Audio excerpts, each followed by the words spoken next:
Hey everyone, I'm back in LA, and it's time for another podcast right in time before the next playoff game.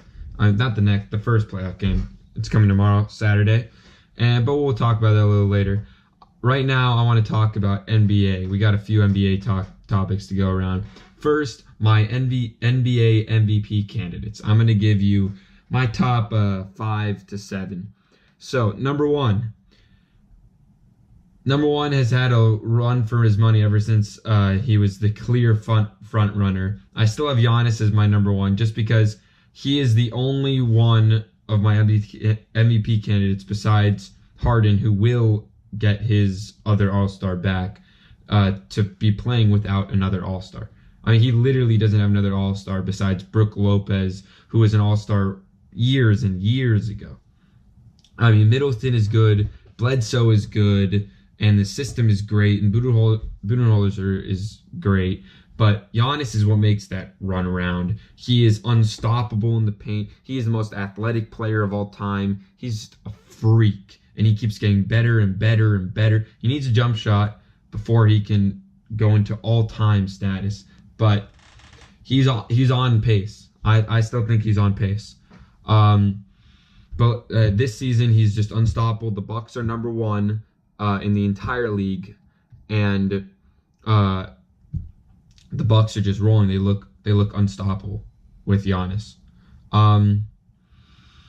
Toronto is the second, but that is not who is second in my MVP rankings. What's second in my MVP rankings is the team that is second in the West, Paul George and the OKC Thunder.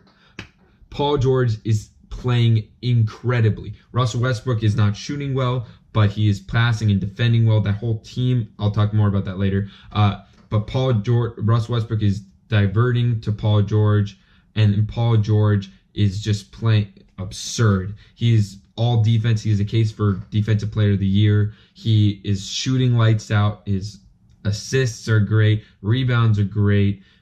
He's scoring without question. No one can stop him. He's just playing amazingly. This is the best team OKC has had. Moving on. Third is the man, the myth, the legend himself from last night, James Harden.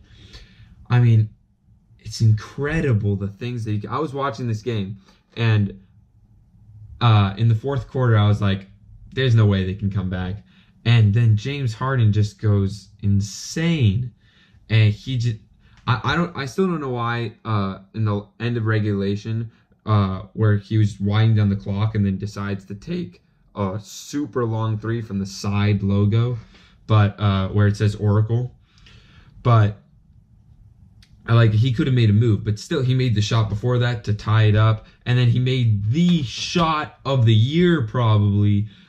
Double coverage, goes under it, makes it with the left hand, and with Draymond Green falling into him. I mean, it's just incredible. You just knew that he was going to make it. And his energy afterwards, even after that terrible, I mean, that might be the worst call I've ever seen in my entire life. Worst no call. KD took 3 steps out of bounds and was clearly out of bounds, and the ref is staring right at him, and just decides not to call it. The Warriors take the lead. If the Rockets did not win that game, you would see me even more angry right now, and you would see a lot of other people really angry right now. I just, if Harden wasn't incredible, the league would be ablaze right now. The league would be ablaze. Moving on, fourth, we go Kawhi. He is playing incredibly. The Raptors are rolling. Even after that setback at San Antonio, DeMar DeRozan was just on a mission. Whole team was playing great. But fourth, we have Kawhi Leonard, and then he is playing great. It's true. When healthy, he might be the second best player in the league. He's one of the greatest defenders of all time, and his offensive game is just so smooth. You just can't stop it. Next, Number 5, we probably have LeBron James. Just because the Lakers are 1-3, 1-4 actually, I think, without him. And the games are close, and that's gonna happen with any LeBron team because you're so used to him running everything, and then he leaves. You need some time to adjust. And then these are also young players, and they're playing well, but they are losing. And then LeBron is also the engine that makes it go, and you can see that very clearly. After 5, I'm going to give just one more, and that's just an honorable mention because I feel like he should be mentioned in this, and that's Damian Lillard. The Blazers are way better than I thought they would be, way better than most people thought they would be. Just because I thought the West was too hard. I didn't think it was nothing against this team, but they're just being. Terry Stotts is a great coach. Damian Lillard is unbelievable, and he can shoot. This is probably his best season ever, and he's just a man on a mission. He's improving his defense, improving his playmaking, and then Nurkic is also improving, which is helping them. And I think that's due to Damian Lillard a little bit. Next, let's talk about Kawhi for a second. So Kawhi last night had his return to San Antonio, and in that, they decided to boo him. But not only that was the fans. Okay. But the Jumbotron thanked Danny Green, and then it had a ... and Kawhi Leonard at the bottom. Now, did this man not win a Finals MVP for you? Did he not win a championship against LeBron James with you? Did he not go to 2 championships? Why is it that when a player wants to take their destiny in their own hands, they should be vilified? Why is that? I've never understood that. I mean, there's a certain extent to it, but they misdiagnosed his injury. They badmouthed him in the media, and he wanted to extend his legacy. He knew that if he stayed in San Antonio, with the same thing that happens with Tim Duncan, and why Tim Duncan isn't regarded as a better basketball player, is because the Popovich effect. Everyone's always like, oh, but he has Popovich, and that's why he's so good. No, maybe these players are actually really good, and they help Popovich, and Popovich helps them. It's the Brady-Belichick argument. They both intertwine, and they both help each other. It's a partnership. It's a partnership. And it's like Popovich would not be this successful without his players, obviously. And his players would not be as successful without him, but they still might be very successful. Like, Kawhi is being very successful with the Raptors, and he's in a great scheme for him, and it's working out great. And I understand it maybe the first time, but it definitely needs to stop. This man did, and Popovich said it best after the game. I'm not going to repeat what he said because he said it so eloquently. You should look it up what he said. He said he felt bad for Kawhi because it's not, he didn't deserve that. He did a lot for San Antonio, and just because he thought at this point in his career he wanted to leave, it does not give the fans an excuse to boo him or the Jumbotron an excuse to do that. All right, moving on. NBA Championship Contenders. So before the season, I said there was the Warriors and everyone else. Right now, that is wrong. But once they get DeMarcus Cousins back, things could change a little bit. But I'm going to talk about right now. Right now, the Warriors don't look nearly as formidable as they did. The Houston Rockets, everyone slept on them except for me. Everyone said that they would fall off after they saw the slow start. No, they got Bizdelic back. James Harden is on a mission. They just needed to get together. They got Austin Rivers. Daniel House is playing well. And Gerald Green is back. And then even with Eric Gordon hurt, they beat the Warriors last night, and CP3 was hurt. Just imagine when they get fully healthy, or if they make another trade, which I expect them to do, maybe for KCP, and then that will significantly help them. But they are a championship contender still. OKC is a championship contender. They're the best defensive team in the league, which I predicted, even with Roberson not in the lineup yet. Just imagine that this can be so scary when that defensive team. I expect that's gonna be one of my favorite teams to watch, because I'm a basketball purist, and I hate that teams are scoring 120 a night like regularly. That OKC is going to be one of my favorite teams to watch. They're going to hold teams to under 100 regularly with Roberson back. It's going to take a little time to integrate him because they're doing so well without him, but I don't feel it's a problem. Billy Donovan, this is his best coaching job ever. Next, we have, those are the three out of the West. And then the East is a little more complicated because the champion contender is someone that could potentially win the championship, obviously. But that means that if you have a chance of making a very good chance of making the finals, then you are a championship contender. Because even if I don't give you a realistic chance to win once you get to the finals, doesn't mean that you're not a championship contender, because once you get to the finals, anything can happen. Milwaukee, definitely a championship contender. The way Giannis is playing and the way the system is going, it's beautiful to watch. Toronto, obviously, Kawhi, one of the other, another all-star with minimal talent around him, but just a beautiful system and a beautifully designed roster. Then you get Philadelphia. Obviously, they have a shot with Embiid, Simmons, Jimmy. I mean, those three alone, you have a shot. I know about the troubles and Jimmy Butler questioning Brett Brown, and maybe it has me a little bit questioning Brett Brown, but as of right now, that they have definitely enough talent to do it. Boston, I still believe them. They're starting to play a little better recently, and they just have too much talent to ignore. And then here is the one that not enough people are saying. Indiana.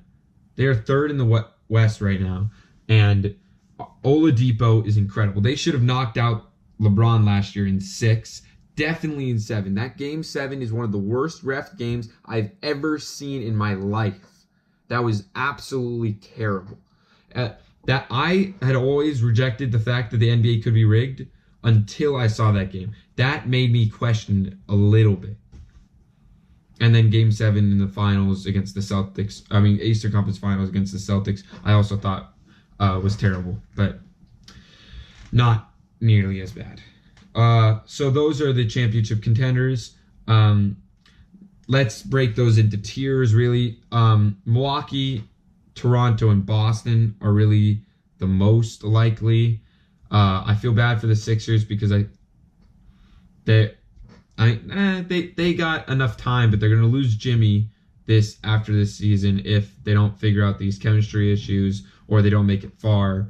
And they also traded a lot to get him, and then they might just lose him for nothing. And they might lose in the second round. Indiana, a little less likely because they only have one star, but that system, Nate McMillan is great, and Oladipo is just determined. I really see Toronto doing the most. I'm interested to see Giannis in the playoffs and see if he can continue his dominance and if that system can keep working with him not being that closer. And then if Boston can figure it out, that will be interesting. But in the West, it's really 3 teams. I said the Lakers will make the conference finals before the season. It's still possible, looking less and less likely. In a 7-game series with LeBron healthy, I still take them ahead of Houston. I don't know if I take them ahead of OKC, but Houston maybe not even. I like the matchup a little bit better with Houston, but if Houston doesn't have to play the Lakers, they could potentially beat anyone. They could potentially win the championship this year. And I'm praying for CP3 to win a championship in some point in his career. He deserves it. After David Stern, I'm not gonna even to get started on that. If you know me, you know my biggest trigger is that Chris Paul trade with David Stern, and my dying words will be being angry about that trade. But I won't get into that right now. NFL wildcard predictions. Let's get it. So, Colts Texans. This is a great game. Colts won the most recent matchup between the two. So what it really is it's not Deshaun Watson versus Andrew Luck, because Andrew Luck is facing a much better defense, but Deshaun Watson has a much worse defensive line, and then you have Darius Leonard coming at you. But what I think the game will come down to is which running game will be the most effective for most of the game. That will be the story for most of the game. And then in the crunch time, it will be who has the ball last. Because I believe Andrew Luck a little less. For me, Andrew Luck is excellent and a better quarterback than Deshaun Watson right now, but he's playing a better defense.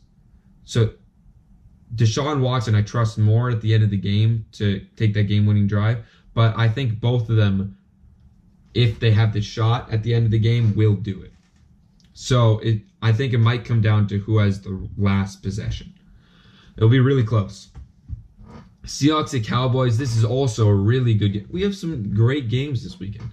Seahawks at Cowboys. So it's in Dallas, and Dallas has a better O-line, better rushing. Even though the Seahawks were number one in rushing over the year, I still think Cowboys have better rushing, not only because they have the talent more, like they've better talent on the O-line and better talent at running back, but also because they're playing a team that was ranked, I believe, 11th in rush defense. No, excuse me, 13th. 13th in rush defense. And the Cowboys are going to try to exploit that a lot. And then they have a better number one receiver and the better defense, to be honest. The Seahawks have Bobby Wagner, who is the best linebacker in the league, but Dallas has a better linebacking core in Jalen Smith, Van Der Esch, and if they play Sean Lee. It's pretty incredible what Dallas has done with Byron Jones, but the main reason I'm picking Seattle in this game is the two reasons. Pete Carroll over Jason Garrett, who should be fired, and Scott Linehan, who's terrible, and Russell Wilson over Dak Prescott. Russell Wilson has experience in the playoffs, and Russell Wilson has won a Super Bowl. Russell Wilson is a top 5 quarterback in the league, and Russell Wilson is incredible. I mean, he's a magician. He's amazing. He would be in my top 5 for MVP probably. He would be either second or third, actually. But I'll talk about MVP in a later video once it gets closer to the awards. Chargers at Ravens. This is a really good game, and I want to talk, before I make my pick, I want to say something. This is Philip Rivers' best shot at a Super Bowl this year. The Patriots are the weakest they've looked over his career. He has his best defense ever, and he still has amazing weapons on offense. Some might say with LT, but the defense is much worse, and a lot of the rushing touchdowns LT had were situational. But that being said, Philip Rivers needs to show out in this game. He cannot have another game like the last time they played the Ravens. He needs to play amazingly. He needs to show the world that he is a Hall of Fame quarterback and that he is not to be threatened. He needs to show the world that the Chargers are not a joke and that LA should pay attention to them, and they have an actually really good team, and they will have a good team for a couple more years. That being said, I'm going to actually say a few more things. Philip Rivers has so much pressure on him, he might choke. He might choke. I haven't seen him play exceptionally in the playoffs yet. He needs to ball out, and to be honest, he might play great, but I think he'll play just okay. And I think the Ravens will win. Want to know why? Because this defense is amazing. Marlon Humphrey is playing great, and C.J. Mosley, and this defense is just Jimmy Smith all over the board. But mainly because Lamar Jackson. And people might say, "Oh, he's not playing that great. He's not throwing that great. It's the defense that's doing it." No, it's with Flacco were they this good? This defense, the same defense. I know early in the season, but still, it wasn't that much earlier in the season. Lamar Jackson, the way he plays, allows the Ravens to get first downs while also wearing down the clock, wearing down the defense, and he makes the plays when he needs to make the plays. He rushes super efficiently, he throws efficiently, and he just makes the right play when you need him to. He is a winner, and I believe in him. I believed in him before he was drafted. I told everyone he was going to be the second or third best quarterback in this draft. He might even be the first over Baker Mayfield. I don't think he will, but he is amazing. I've only picked him to lose once since he got his starting job, and he is incredible. He will lead them to a win against the Chargers, and Philip Rivers will be questioned a lot. But the Chargers will be back next year, and because they still have a really good young core. Eagles at Bears.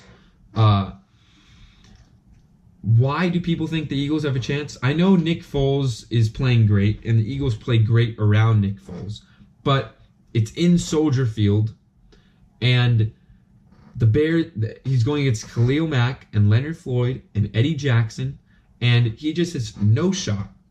Matt Nagy is going to scheme up enough to get the Bears 26 or more points, and that will be enough to beat the Eagles, because the Eagles will be held to under 25 points.